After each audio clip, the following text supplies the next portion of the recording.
Good day and welcome po sa panibago na ng mga episode ng aming channel. At ako nga po pala ulit si Allen ng Greenyard TV.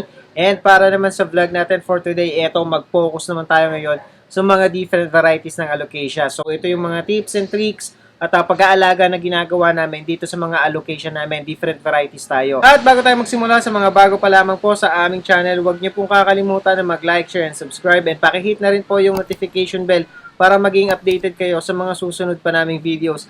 Please also visit and support na rin po yung aming Facebook and Instagram page, Greenyard PH po. Eto na nga tayo. So, over the, let's say, past 2 years na nauso yung mga halaman simula nung pandemic, naglabasan na rin yung different varieties ng alocasia. And ito yung mga ilan sa mga nauna na mga varieties ng alocasia na maaaring meron kayo. Kaya dito tayo magpo-focus muna. Ito kasi yung mga unang labas nga bago pa nagdatingan yung mga galing na sa Thailand. So yan, meron tayong Green Shield, Frydek, at yung Reginula natin or Black Velvet. Meron din tayong Scalprum at saka itong ating Amazonica. Ito lahat yung nasa harapan natin ngayon. And di isa-isahin natin kung ano ba yung care na ibibigay natin or dapat nating ibigay dito sa mga halaman na to. So unang-una na, yung amount of light na nare-receive nila.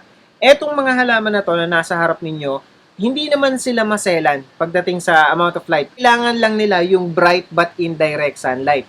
And mas maganda kung ilalagay natin sila doon nga sa maliliwanag na spot. Kasi kung halimbawa, lalo na dito sa mga mahahabang ito na petiole, katulad nitong sa Amazonica, yung katulad ng dito sa Green Shield, kapag ka hindi enough yung amount of light or nasa dark spot sila, nagdo-droop or bumabagsak yung dahon nila, hindi sila healthy tingnan. Hindi ba katulad nito? Ayan, makikita nyo naman dito sa ating mga Amazonica na nakatindig talaga sila at halos nakataas, kayang-kaya even if yung mga dahon niya ay sobrang lalaki, kayang-kayang i-hold yan itong mga tangkay nila. So ganyan kapag yung amount of light na nare-receive nila ay enough or tama lang sa kanila.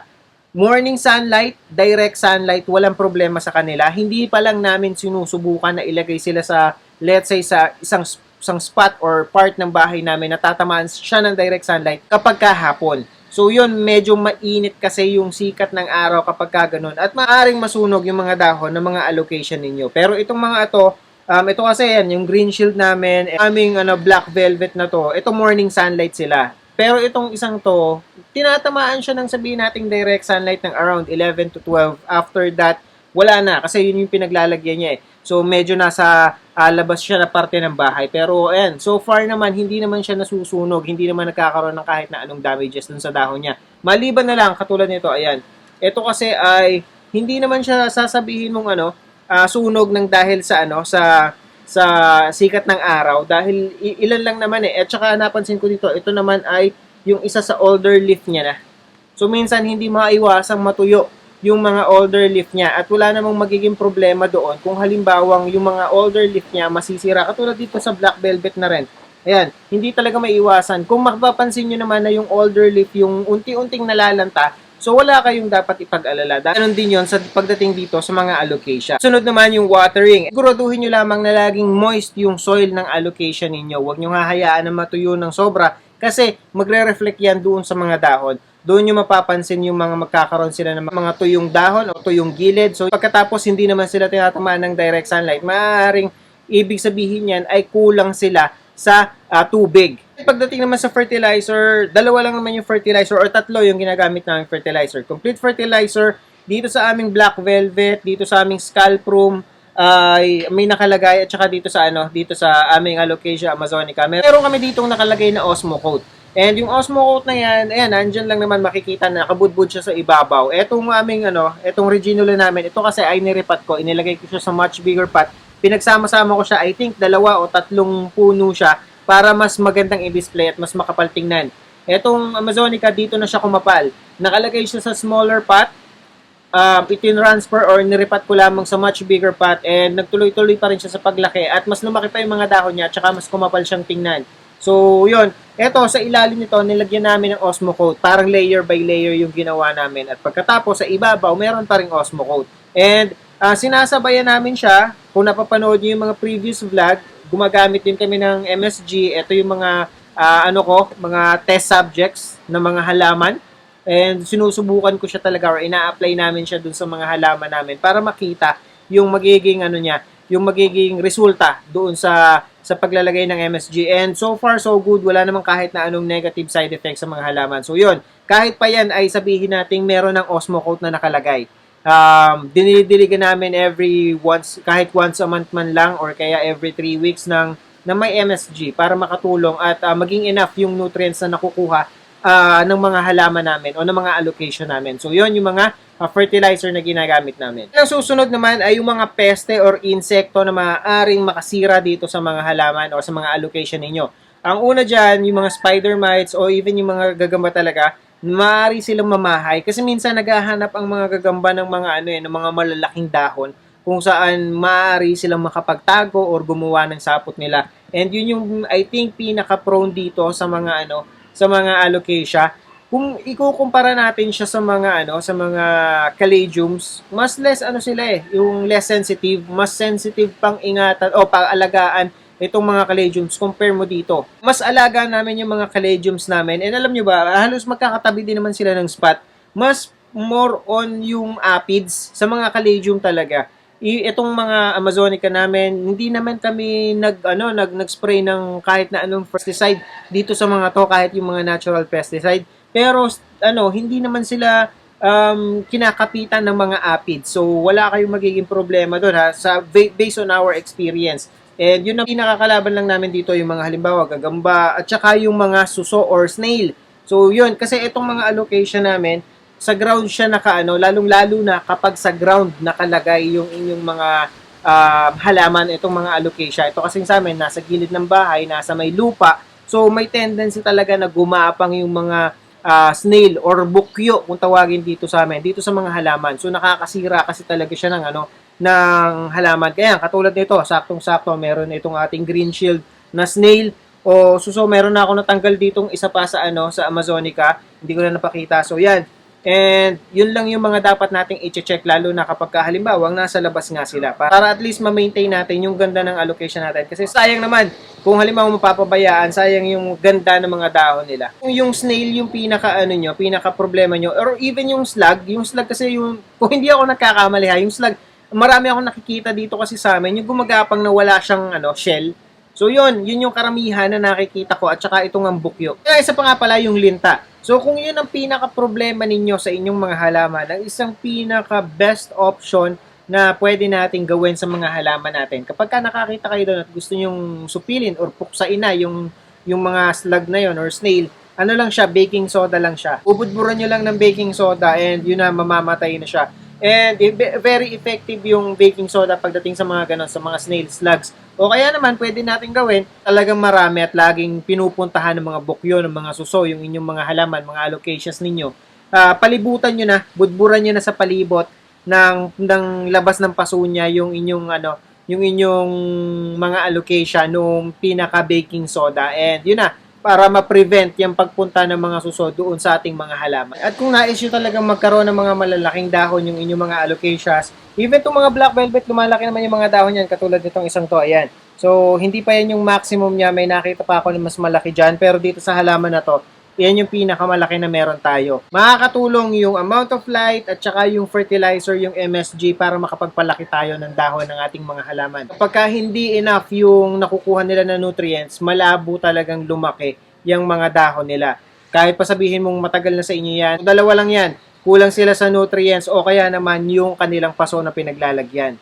So para mas maging makapal sila at mas malalaki yung dahon, mas maganda kung irerepat natin sila kapag hindi na natin napapansin o hindi na natin nakikitaan ng paglaki or paglago yung ating mga allocation. At isa pa, opportunity na din yon para makapagpalit tayo ng soil sa kanila. So maaaring hindi na rin talaga maganda yung soil na pinaglalagyan nila. Kapag root ball ng halaman, nahihirapan silang makapagpalaki ng mga ng mga dahon nila. And when it comes naman po sa propagation, so may mga ilang methods tayo na pwede nating gawin. Yung una, yung root division, katulad ng pinaka magandang example niyan ay dito sa sa black velvet at saka dito sa ating Amazonica. So makikita nyo naman na parang puno per puno yung niya, yung paglago niya at pagkakaroon niya. Pwede natin siyang paghiwa-hiwalayin kung gusto natin silang paramihin. And sa akin kasi, ito nga, katulad nitong black velvet, mas pinili ko siyang pagsamasamahin Kasi kapag ka nasa mas malaking pot at saka mas makapal tingnan, mas maganda silang i-display.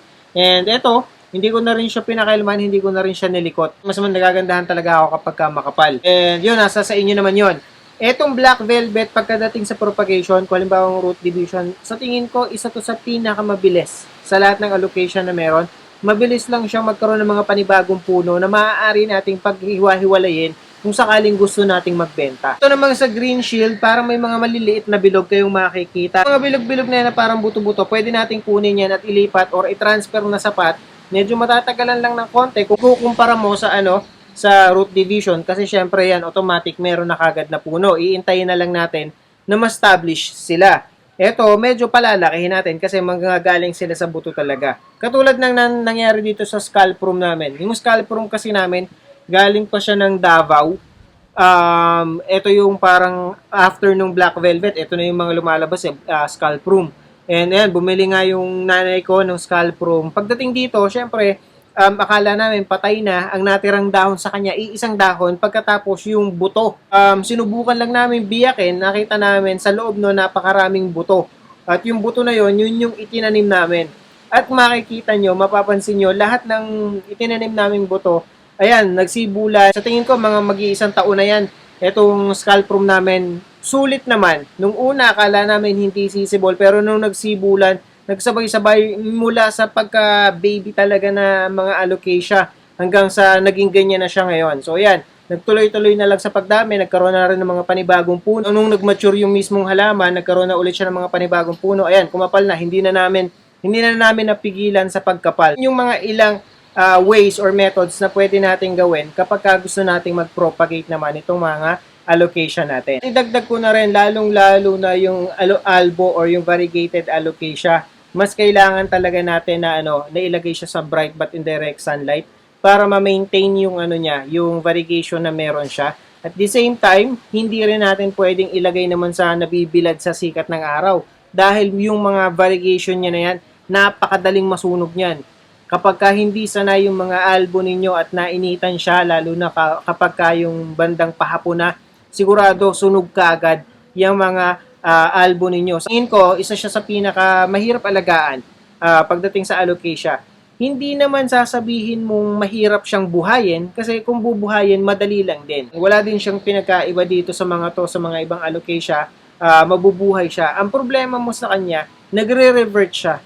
Nawawala yung variegation niya. Mapapansin nyo na lamang kapag nagkaroon ng babies, katulad nitong allocation namin na nandito sa shop, yung mga babies niya parang normal na gabi na lang na nakikita natin sa tabing ilog, sa mga pulo. So, ganun na lang, hinawala na yung ganda.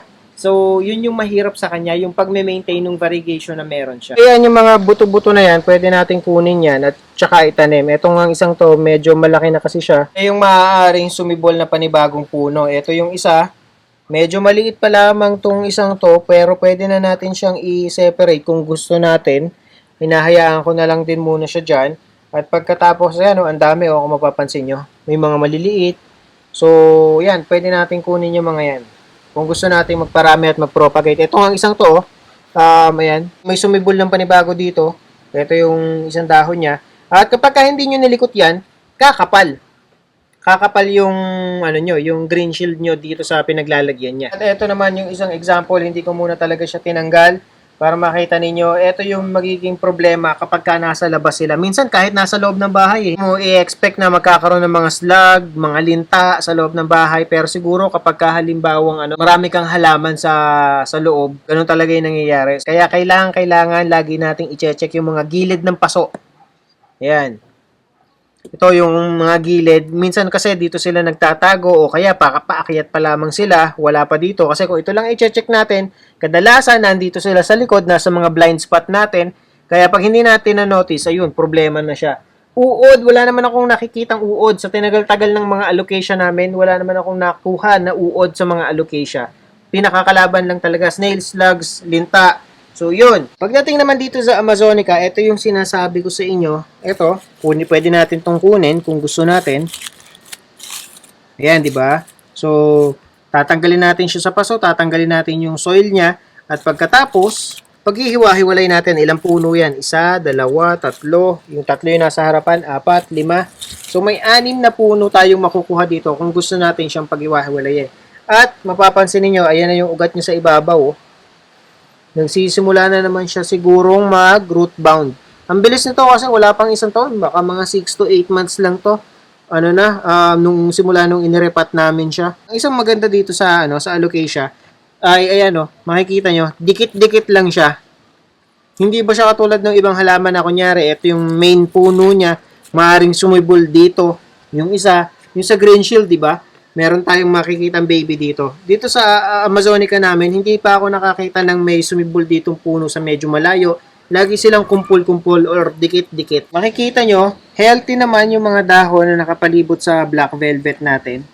Wala namang mga sira or damages, madumi nga lang siya. Kapag ka nasa labas yung allocation ninyo, yung black velvet ninyo, ganyan yung mangyayari.